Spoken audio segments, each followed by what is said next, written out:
What's up, Zox fam? We're back with some more Etheria Restart. Now, we're going to be getting into a character overview of the Crimson Waltz Turandot. Now, this is definitely a very valuable character, but I feel like can be overlooked just because there's so many other amazing Animus in the game. And so I want to take the time to highlight what this Animus is able to do. Starting out with the skill 1, the Severing Blade, Turandot swings her ring blade to slice the target, dealing 3 hits of 80% damage with a 50% chance to gain a 2-turn of accuracy up. Now, this is actually a fairly unique buff for a skill 1 because this is basically ensuring that she's going to be able to increase her own accuracy, which is going to further emphasize the landing of whatever ability she has. Now, when we get into her skill 2, which is the Whirling Blades, Turandot swings her ring blades in continuous attacks, dealing 4 hits of 70% damage, each with a 30% chance to set the target's strike prep back by 30%, and a 40% chance to dispel 1 buff. Now, with this being the way that it is basically ensuring that she's going to be able to push back strike prep and then also being able to remove buffs, which is going to be extremely huge when you're looking for an option for buff removal, and also allowing you to also have further control over who's going and who's not. And then lastly, for her skill 3, you have the Aerial Willing. So Turandot gracefully dances with her ring blade, applying a 2-turn of attack up and defense up to all allies. I think that this is actually a very underrated combination because attack up and defense up are always good go-tos to have.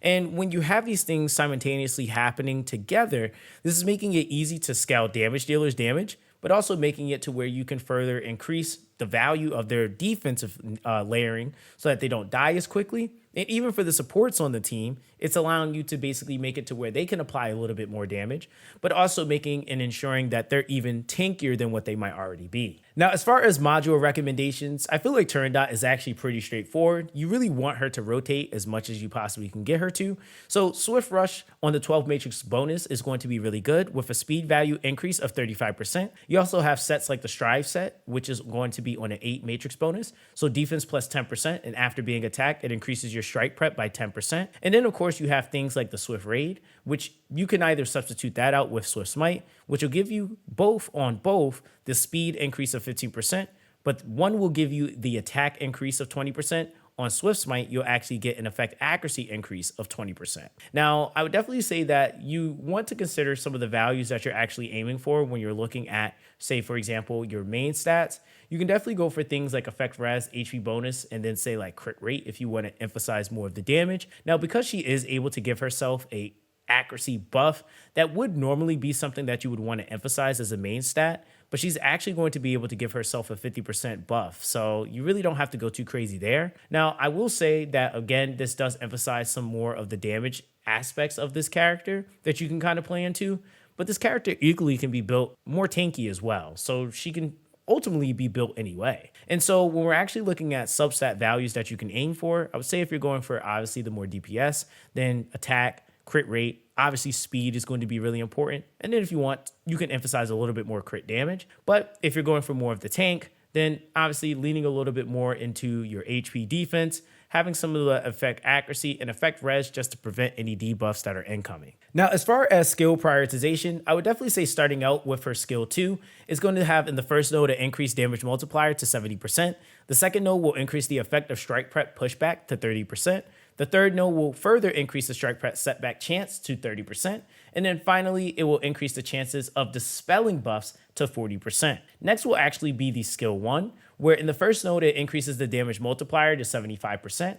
The second one will increase the chance of applying an accuracy buff to 50%. Then on top of that, you will increase the damage multiplier to 80%. And then in the last node, it increases the duration of the accuracy buff to 2 turns. Now, lastly, it would be the skill 3, which the first portion is going to give you an HP increase of 3%. The next one is going to reduce the skill cooldown by 1 turn.